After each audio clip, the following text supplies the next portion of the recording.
चाहे चुनाव दिल्ली का हो या चाहे चुनाव बिहार का हो, उस बारे में कोई तकरार करने की, कंप्लेंट करने की ज़रूरत नहीं। सब हमारे देश के हिस्से है।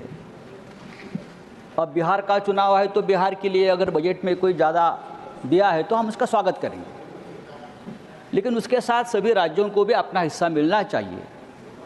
दूसरी बात है कि बिहार को पिछले बजट में 60,000 करोड़ दिया था, मेरे हिसाब से जो जानकारी मेरे पास है, पैकेज दिया था 60,000 करोड़ का, लेकिन उसमें से कितना खर्चा ये सरकार कर पाई है?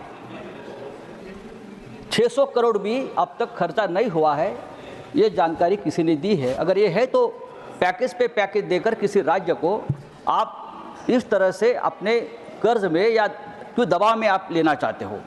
सर, अर्थव्यवस्था को, हमारे अर्थव्यवस्था को आगामी कुछ वर्षों में हम $5 ट्रिलियन इकोनॉमी बनाने का लक्ष्य है और मैं उसका स्वागत करता हूँ, लेकिन उसके लिए जो इंफ्रास्ट्रक्चर खड़ा करना चाहिए, बहुत सी बातें करनी चाहिए, देश की जनता के लिए भी बहुत कुछ करने की ज़रूरत है। वो मुझे उसमें से बहुत सी कमियाँ ये बजट में दिखती है।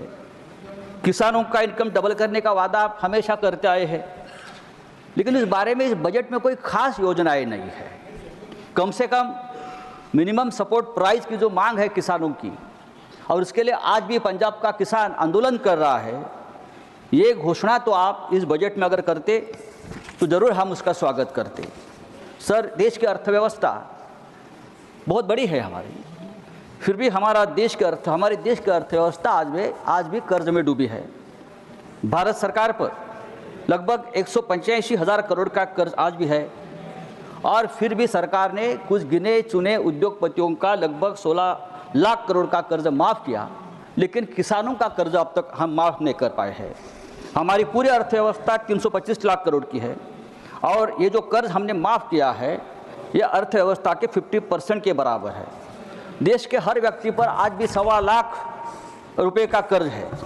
सर, सरकार कहती है कि मिडिल क्लास का बजट है। कैसे? आपने 12 लाख तक का इनकम टैक्स को छूट दी है, इसलिए ये बजट सिर्फ मिडिल क्लास का नहीं हो सकता। देश की आबादी लगभग 140 करोड़ की पार हो गई है, उसमें से ये 12 लाख रुपए इनकम पाने वाले कितने लोग हैं?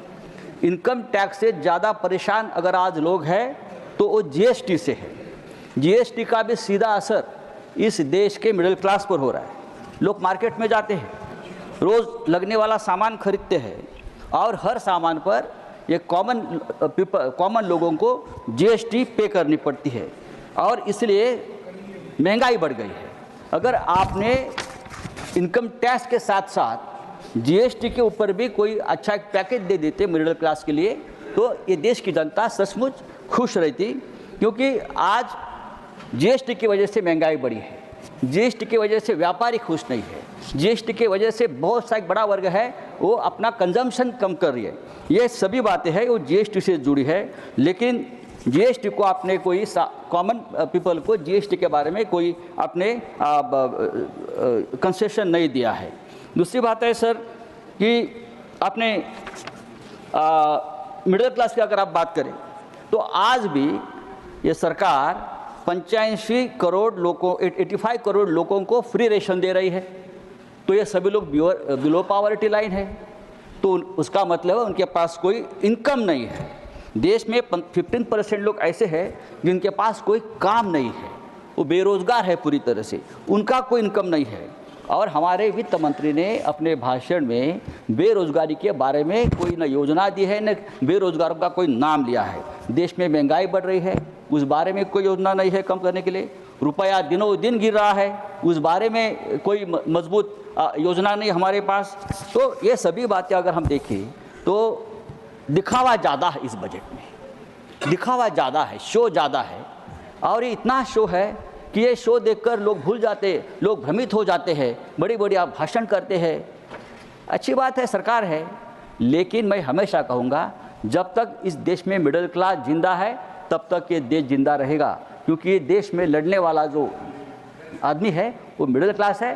तो आने वाले दिनों में बजट हो या आपकी योजनाएं हो, मिडिल क्लास को, बिलो पॉवर्टी लाइन जो लोग हैं वो सबको ध्यान में रखकर आपको आपकी योजनाएं तैयार करनी पड़ेगी। धन्यवाद।